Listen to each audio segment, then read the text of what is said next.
શ્રી વલ્લભાધીશ કી જય. સોળસ ગ્રંથ 7 અંતઃકરણ પ્રબોધ.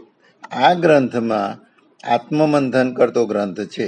શ્રી મહાપ્રભુજીએ શ્રી ઠાકોરજીએ પહેલી વાર ગંગાસાગર, બીજી વાર મુક્તવધુવનમાં અને ત્રીજી વાર અડેલમાં આજ્ઞા કરી કે તમો નિત્યાલીલામાં પાછા પધારો. પહેલી બે આજ્ઞાનું પાલન ન થયું, તેથી તેમણે પોતાના અંતઃકરણને ઠપકો આપવા આ ગ્રંથ રચ્યો છે. શ્રી મહાપ્રભુજીએ બે મુખ્ય કાર્ય કરવાના હતા. એક, દૈવી જીવોનો ઉદ્ધાર કરવાનું કામ અને શ્રીમદ ભાગવતના ગૂઢાર્થને પ્રગટ કરવાનું કામ.